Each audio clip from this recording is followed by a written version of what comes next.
Hey everyone, this is Harshit and मैं आशा करता हूं कि आप सभी स्वस्थ होंगे। आज की वीडियो में हम जानेंगे अबाउट वेरिएबल्स। पाइथन में वेरिएबल्स क्या होते हैं, कैसे क्रिएट होते हैं, इनका नेमिंग कन्वेंशन क्या होता है और इनके क्या क्या फीचर्स होते हैं। और भी बहुत सारी इंटरेस्टिंग बातें जानेंगे, बने रहें वीडियो के अंदर।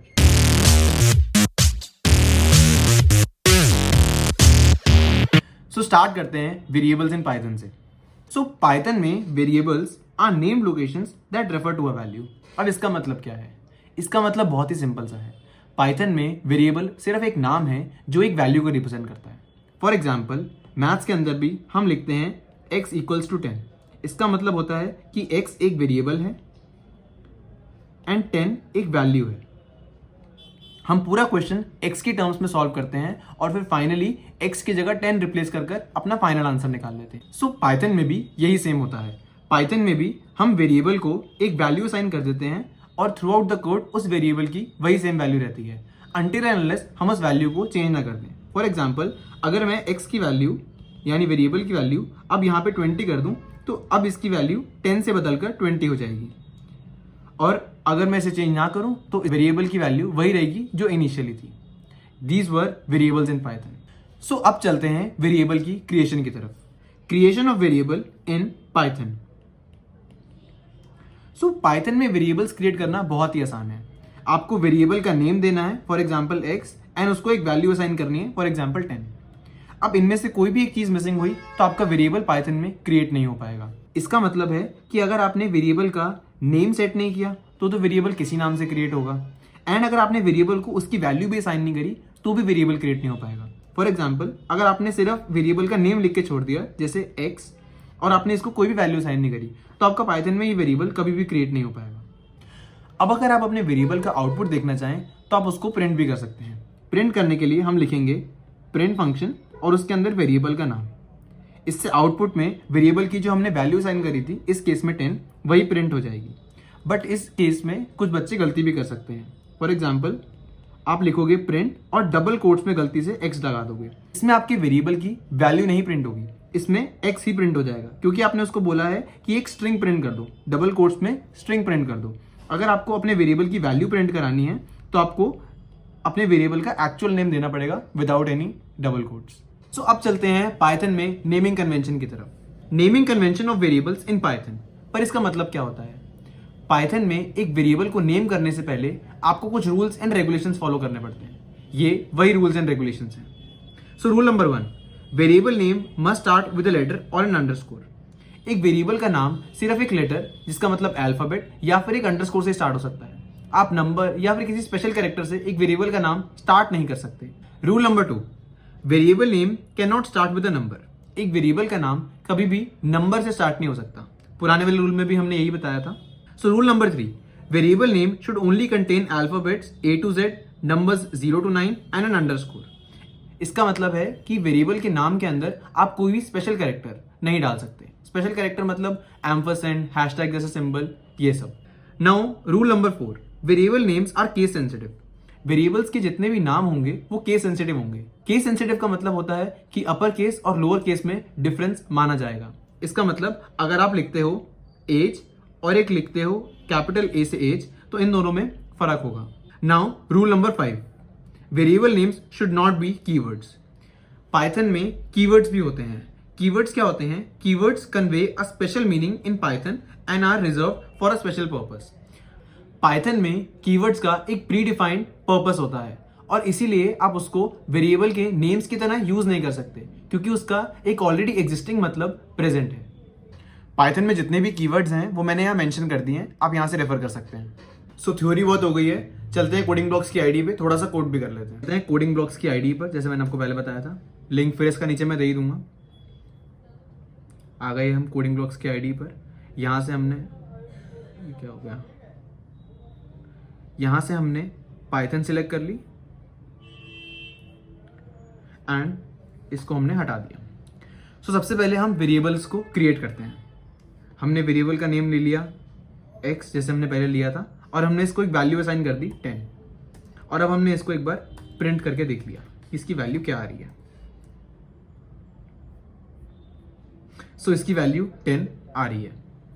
तो इसमें हम अलग अलग चीज़ें ट्राई करते हैं। सबसे पहले हम ट्राई करते हैं कि हमने वेरिएबल की वैल्यू नहीं दी, हमने सिर्फ वेरिएबल लिख दिया, तो अब क्या होगा। अब अगर मैं इसको रन करता हूँ तो एक्चुअली ये एरर देगा। तो मैंने रन किया तो इसने एरर दे दिया कि इसकी हमने वैल्यू नहीं दी है, it is not defined. Defined मतलब इसकी वैल्यू नहीं दी है, ठीक है। अब हम देखते हैं कि अगर मैंने इसकी वैल्यू दे दी, बट हमने यहाँ पर गलती से, जैसे मैंने बताया था कि यहाँ पे हमने गलती से x को कोट्स में प्रिंट कर दिया, तो एक्चुअली में ये वेरिएबल की वैल्यू नहीं प्रिंट करेगा, ये x ही प्रिंट कर देगा, क्योंकि हमने इसको स्ट्रिंग बना दिया। तो इसने यहाँ पर x ही प्रिंट कर दिया, वेरिएबल की वैल्यू नहीं प्रिंट की, x ही प्रिंट कर दिया। सो चलते हैं types of variables in Python की तरफ। सो पाइथन में 4 टाइप्स के वेरिएबल्स होते हैं, numbers, strings, list and tuple. अब इसमें नंबर्स से स्टार्ट करते हैं। नंबर्स में आता है int, long, float and complex. Int एक छोटा डेटा टाइप होता है और इसमें नॉर्मल इंटीजर्स आते हैं। इसकी मैक्सिमम वैल्यू होती है 2⁻31-1। इसके बाद आता है लॉन्ग। लॉन्ग की इंटीजर से थोड़ा सा बड़ा डेटा टाइप है, तो इसकी मैक्सिमम वैल्यू होती है 2⁻63-1।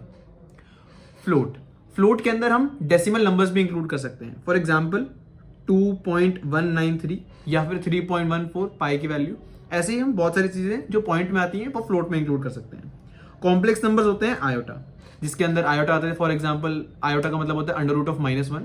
सो ऐसे ही बहुत सारे कॉम्प्लेक्स नंबर्स जो होते हैं वो कॉम्प्लेक्स डेटा टाइप के अंदर आते हैं, बट इसका इंटरेक्शन आपसे बहुत ही कम होगा।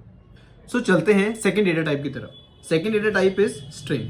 स्ट्रिंग, जैसे मैंने आपको पहले भी बताया था कि हम सिंगल कोट्स या डबल कोट्स में जो भी चीजें इंक्लोज कर देते हैं वो स्ट्रिंग मानी जाती हैं। स्ट्रिंग का मतलब होता है सीक्वेंस ऑफ कैरेक्टर्स, कैरेक्टर जिसकी लेंथ 1 होती है, एक लेटर जिसकी लेंथ 1 होती है। Now coming to the third data type, list. List क्या करता है? लिस्ट एक सिंगल वेरिएबल में बहुत सारी चीजें स्टोर करने के काम आता है। फॉर एग्जाम्पल आप लिस्ट के अंदर 1, 2, 3 ऐसे स्क्वायर ब्रैकेट्स के अंदर डालकर एक वेरिएबल में स्टोर कर सकते हो। So these are called lists. इसके अंदर आप चीजें ऐड भी कर सकते हो और डिलीट भी कर सकते हो। Now coming to the fourth data type which is tuple. Tuple क्या होता है?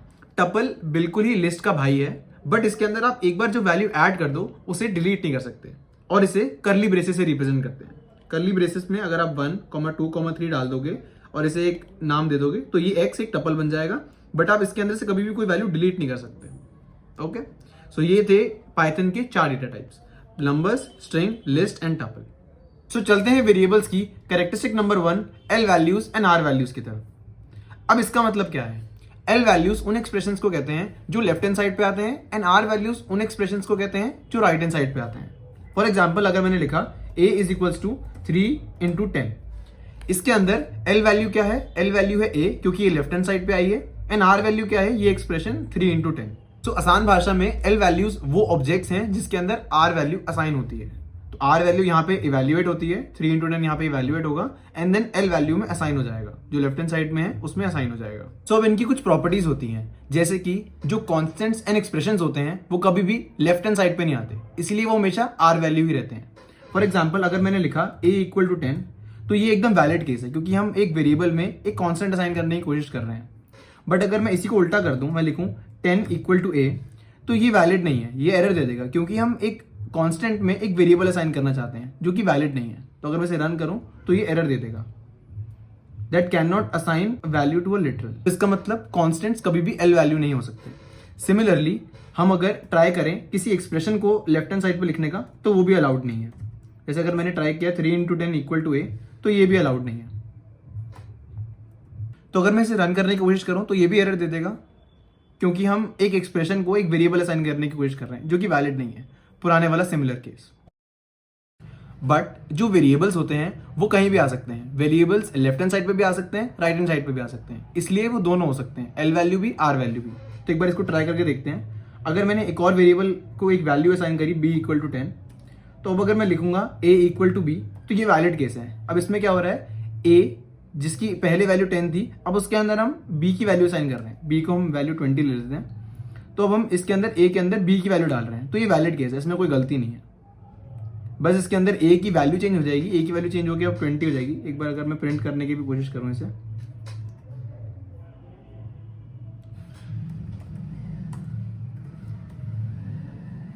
तो अगर मैं इसे प्रिंट करने की कोशिश करूं तो a की वैल्यू अब 20 हो जाएगी, बट ये केस वैलिड है, ऐसे लिख सकते हैं। सो चलते हैं वेरिएबल्स की कैरेक्टरिस्टिक नंबर 2 मल्टीपल असाइनमेंट्स पर। बट इसका क्या मतलब है? पाइथन का एक बहुत ही अच्छा फीचर है जिसमें आप बहुत सारे वेरिएबल्स को एक ही बारी में वैल्यू असाइन कर सकते हो। अगर आप ट्रेडिशनल तरीके से जाओ तो आप हर वेरिएबल को अलग अलग बार वैल्यू असाइन करोगे। For example a equal to 10, b equal to 10, c equal to 10 and d equal to 10, और ये कितना टीडियस टास्क है। बट आप इसको अब एक बारी में ही कर सकते हो। वो कैसे? इन सबको हटाओ, a equal to b equal to c equal to d equal to 10। अब इन चारों की वैल्यू 10 असाइन हो गई। विश्वास नहीं होता तो प्रिंट करके देख लेते हैं। प्रिंट a, प्रिंट b, और हमने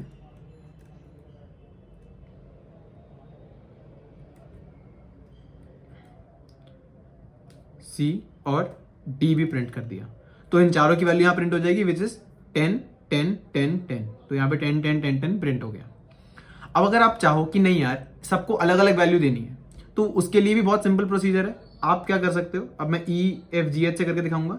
E यहां पे कॉमा लगाना है, इक्वल टू की जगह कॉमा लगाना है, comma F comma G comma H, और इसको इक्वल टू करके कॉमा में ही वैल्यू देनी है। फॉर एग्जाम्पल आपको देनी है 10 20 30 40। तो अगर हम इन सब की वैल्यूज प्रिंट करें E F G H की, तो यहाँ पे आ जाएगा 10 20 30 और 40, 10 20 30 40। ठीक है, तो ये थी इसकी characteristic number 2 multiple assignments. So welcome to छोटे मोटे डाउट्स। आगे की वीडियो में मैं बताने वाला हूँ अबाउट डेटा टाइप्स। सो पहले जानते हैं what are data types. A variable is defined by assigning some value of some type, those are called data types of that variable. जैसे कि मैंने पहले बताया था कि एक वेरिएबल्स की बहुत सारे टाइप्स होती हैं, एंड जब भी एक वेरिएबल क्रिएट होता है ये उन्हीं में से किसी एक टाइप का होता है, and those are called data types of that variable.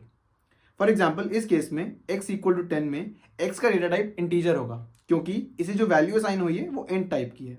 And y equal to hello world में y का डेटा टाइप स्ट्रिंग होगा, क्योंकि y को जो वैल्यू असाइन हुई है वो स्ट्रिंग है। आप किसी भी वेरिएबल का डेटा टाइप निकाल सकते हैं using the type function. Type function helps in determining what type of value does that variable point to. And type function का syntax भी बहुत ही सिंपल सा है। आपको सिर्फ type function लिखना है एंड ब्रैकेट्स के अंदर उस वेरिएबल का नाम लिखना है जिसका आपको टाइप चाहिए।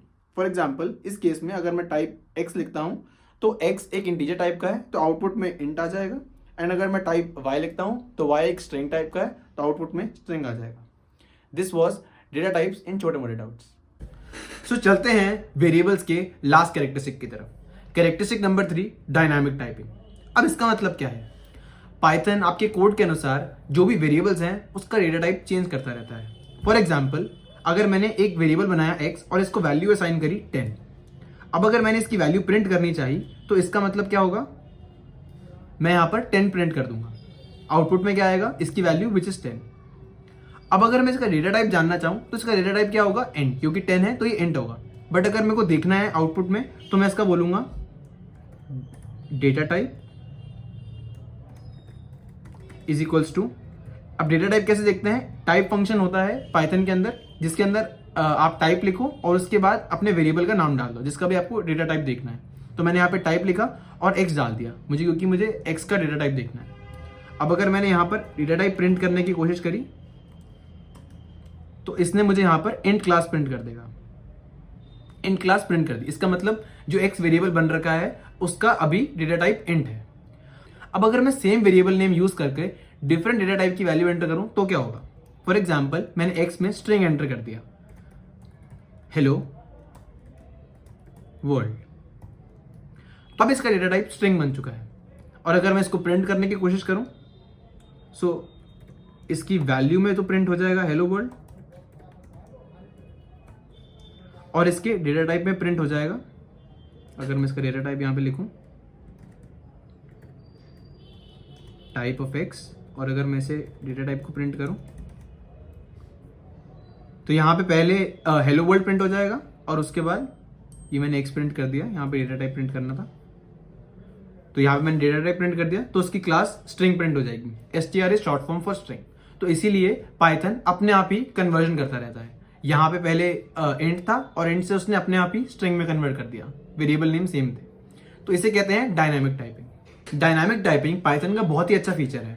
बट हमें इसे ध्यान से यूज करना होगा ताकि हमारे कोड में एरर ना आए। अब ये देखते हैं कोड में एरर आ क्यों सकते हैं। फॉर एग्जाम्पल, आपने एक वेरिएबल इनिशियलाइज किया x इक्वल टू 10 और आपने एक और वेरिएबल इनिशियलाइज किया y इज इक्वल्स टू 5। अब आपने y की वैल्यू दोबारा चेंज करनी चाहिए, y is equals to x by 2।